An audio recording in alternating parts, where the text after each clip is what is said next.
Oh, shoot. Do I keep going? Keep going. Just keep Okay. going. Yeah. Okay. Awesome. Hello. Awesome. What? Hello. Take two. Here we go. Yeah, this is Slipstream. This, wait, so could they hear us or not the game or?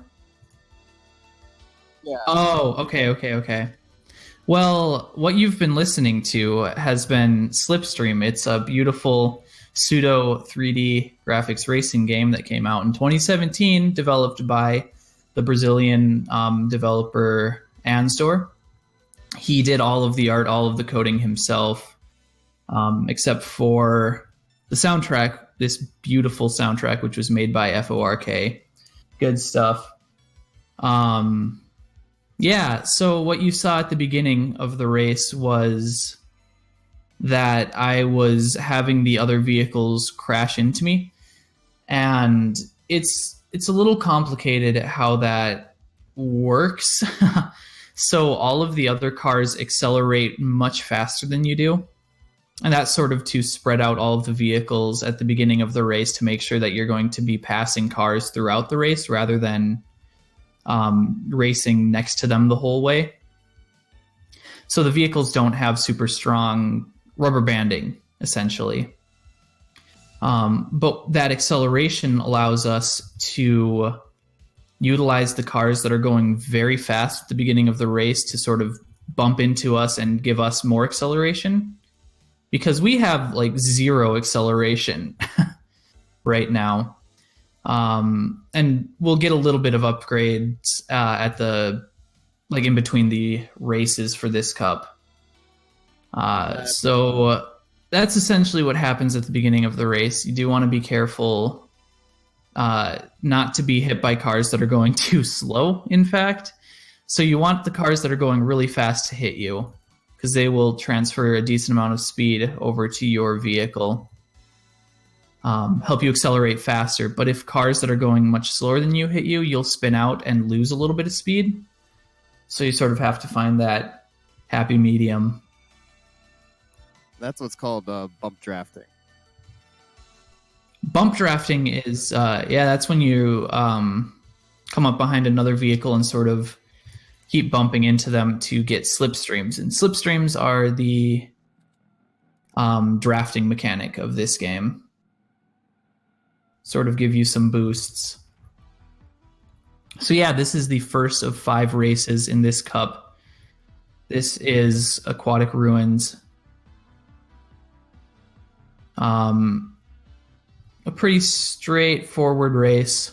This has been going okay so far. But yeah, Diamond Cup is the cup that you unlock by beating all of the others. And yeah, we'll see some pretty crazy races in this one. So 4:27 isn't a terrible time. I'm going to try to do some menuing here. Yeah, at the end of every race, you get some money to buy some new parts. The higher you get in placement, the more money you get to spend on parts. Yep. So if you couldn't tell by now, this game is super heavily inspired by Outrun and other 2D racing games of the 80s and early 90s. So up next we have Virtual Plaza, aka just, oh my gosh. Okay. Had a little crash there. The AI just, Yeah, that was some bad luck. Yeah. Also bad luck. Where's 20th place right now? Oh my gosh. He's disappeared. Nowhere to be seen. I was actually kind of hoping that the car in last place was going to pass me just so I could start getting a bump draft off of it. But yeah, I was going to say Virtual Plaza, aka Vaporwave, the race. It's a little vaporwave, isn't it? it's a little vaporwave. I'm not really sure what gives it away. I want to see all of your aesthetic in chat. There you go. In spaces and got that. Got the spaces between the letters. And yeah.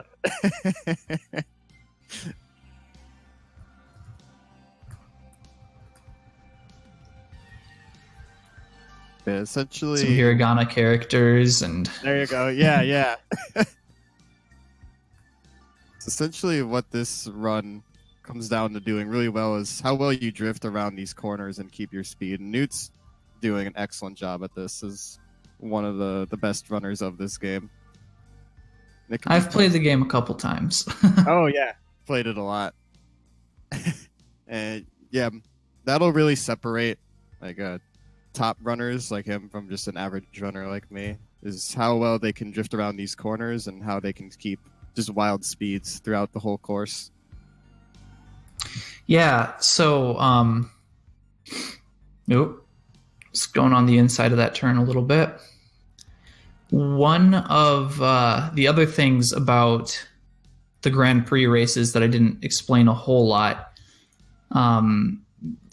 Gooby mentioned it a little bit. You're given money in between or after each of the races, and I use those to buy car upgrades that will improve some of the stats of my vehicle. So you have engine upgrades, which increase the top speed. Tires upgrades increase handling, and gearbox upgrades will increase acceleration. And I usually go with one gearbox upgrade and 2 tires upgrades, and then the rest are going to be engine upgrades, because that combination will allow us to have the maximum top speed by the time we reach the final race. And it's important to keep that, because if you buy one upgrade too many of a different upgrade, you won't get that top speed. And it actually does make a difference, because when I was practicing for this game, I accidentally bought an extra gearbox upgrade, so I didn't get that last speed upgrade. And even though it only increases your maximum speed by like 5 or 6 kilometers per hour, it made the difference of like 2 or 3 seconds at the end of the race. Yeah, that stuff matters. So yeah, we're in first place right now, just sort of cruising through the rest of the course. Virtual Plaza is actually kind of coming close to the end now. Let's see, there are people there with the aesthetic and vaporwave and chat. Nice. 98. Love to see it. That's a 408 Virtual Plaza. It's a pretty decent one. Awesome. So grab a couple engine upgrades. I'll have a little bit of money left over, but that will play into later engine upgrades. So up next is Mystic Cave, and boy, is Mystic Cave fun. Oh, it's great. All right. Yeah, it's just really hard to drift in this area. Yeah. That wasn't a great start, honestly. If you noticed, there was a big gap in the cars, so a couple of the cars hit me and slowed down, but then there weren't any other cars for me to get a slipstream going off of. The Grand Prix categories really comes down to how well you can utilize the start of the race. The start of the race actually makes a huge difference, and is probably like the most important aspect of running this game. That was a 56 for my first lap. To put it into perspective, like a really good start for this race will have like a 51 or 52 for the first lap. Oh man, there's the other thing about about Mystic Cave. The walls are like super close to the track, and so it's really easy to lose a lot of speed by brushing up against the wall. And it seems like this wall in particular, you can just barely touch it and your car will crash.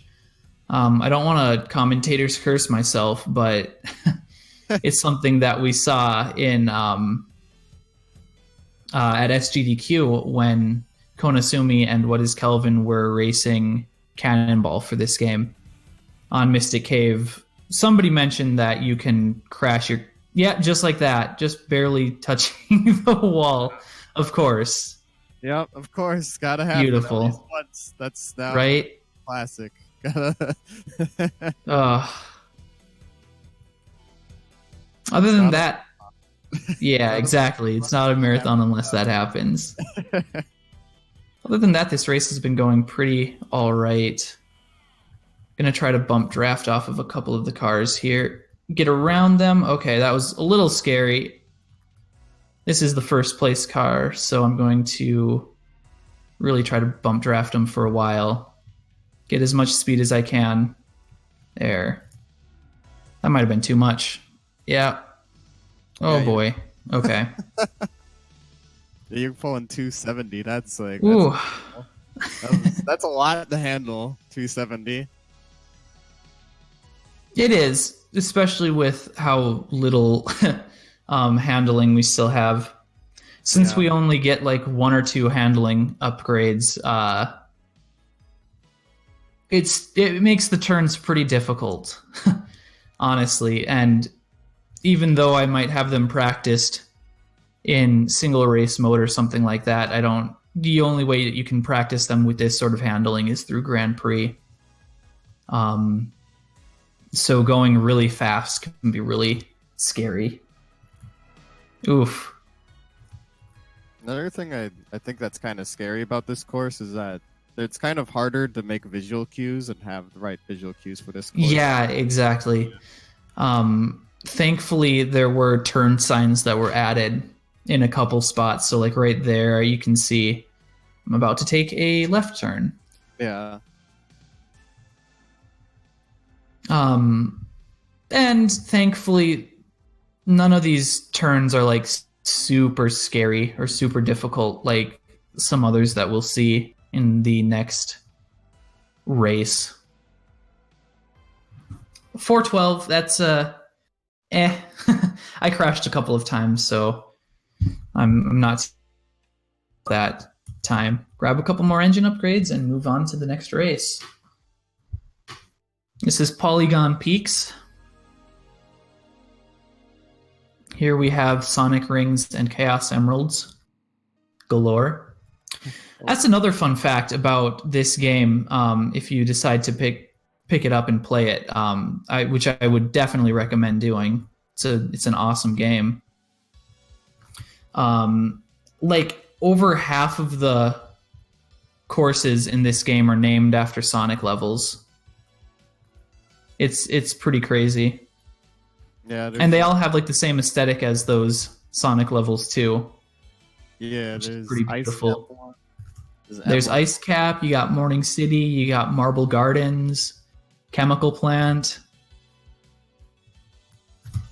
There's a fake Sega logo in one of the courses. I forget which one, but there's in a couple of them. Yeah. Yeah.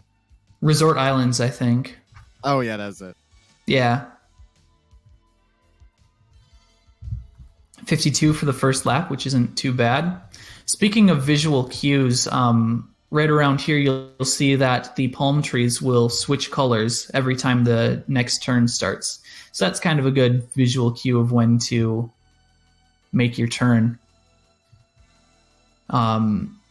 More so than some other courses have, which is nice. So I'm going to try to get a slipstream going off of these cars. And then try to deal with the only quadruple S-turn in the game. Oh, man. Oops, accidentally crashed. S-turns are really hard because it's just super easy to crash on them. You have to shift in a really weird way. The timing has to be perfect. So again, here, the palm trees will switch colors. So right there, blue and pink. Or red, or Whatever shade that is. Happy little trees. There is Bob Shout Ross. outs to Bob Ross. Yeah. Bob Ross is in this game too, so if you needed any more of a any more convincing to pick it up, Bob Ross is in this game. And really, if Bob Ross being in the game doesn't convince people to buy it, I don't know what will. I don't know. Nothing will at that point. Like, it's only what, $5 on Steam? $10 normally. It goes on sale every now and then as well. Gotcha. So a $10 game, you get Diamond Cup plus much, much more. Definitely worth it. Get to listen to this awesome music. Oh, in case some of you like hadn't noticed, here's another like little detail that I love so much about this. After every music track plays, you'll hear a little cassette soundbite. Like the person in the car is changing cassettes when the next song starts. It's just like a little detail that I love so much. Casually going 250 kilometers an hour. Oh, let's just change the cassette. Let's swap cassettes. Oh boy, okay. Just getting a little excited on my turn there. It is a nice little aesthetic, though, the cassette thing. All right. Yeah, right there. Beautiful. All right. Last big turns. A little scary. Doing all right. 4 flat, which is a pretty decent time for Polygon Peaks, which means we're grabbing the last 2 engine upgrades and moving on to Stardust Speedway, which is the last race. It's not. It's not Rainbow Road. I promise.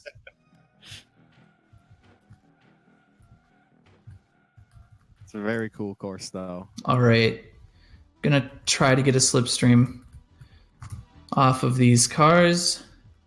Okay.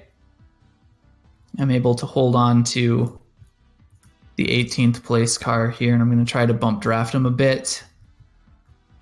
Ah, shoot, I lost it. It's really hard to bump draft around another vehicle while you're, or bump draft another vehicle while you're turning. Because on turns you lose a lot of your ability to, like that fine movement around the course. It gets kind of tricky, especially with such little handling that we have. Yeah. All right. Lap 1 is a 53. I'll take it. Definitely take that. So right now I'm just going to try to get as many slipstreams as I can, try to get going as quickly as I can. And yeah. Okay. Shoot. Oh, this car is not cooperating. Oh, jeez. That's all right. One troll car, right? There always is, yeah. Once we end up in first place here, there's going to be something that I want to point out. There we go. That's a good slipstream. Oh, yeah. Off of that car, too. Beautiful. Oh, yeah. Going over 300 kilometers per hour. Oh, there you go. This is looking to be a good lap. All right. So I want to point out here that on straightaways, you can conserve your drift by continuously tapping in the direction that you were drifting.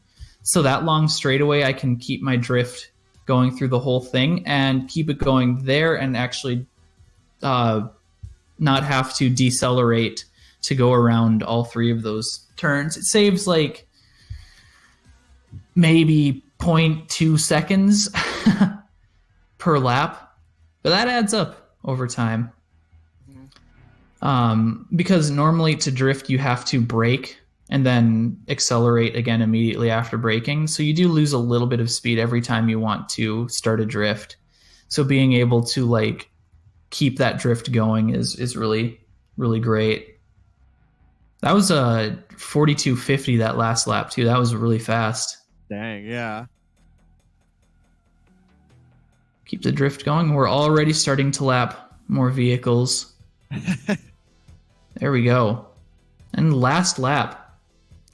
The last lap of the run. So time is going to be coming up here pretty shortly. We do use in-game timing, but just as a heads up for Cal Fire that we are almost done. I was thinking about getting a slipstream off of that car, but that's kind of dangerous. You're trying to go wild here. Yeah. I guess all I have left to say is thank you for having Slipstream, allowing me to... man. Oh. We're just going to mosey on into the finish then. Time. 3:49 for that last race, which is an okay time. GG. Thank you. We have won the Diamond Cup. We are the greatest racer. I couldn't have done it without chat or anybody else. You did this, chat. Chat did this. Thank you, chat. 2039 overall time, which is not terrible at all. Yeah. So I wanted to say thank you to Calithon for allowing me to show off this game. I love it so much. Everybody should play it. I want to say thank you to Gooby for coming and doing some commentary with me. No problem. Happy to help out.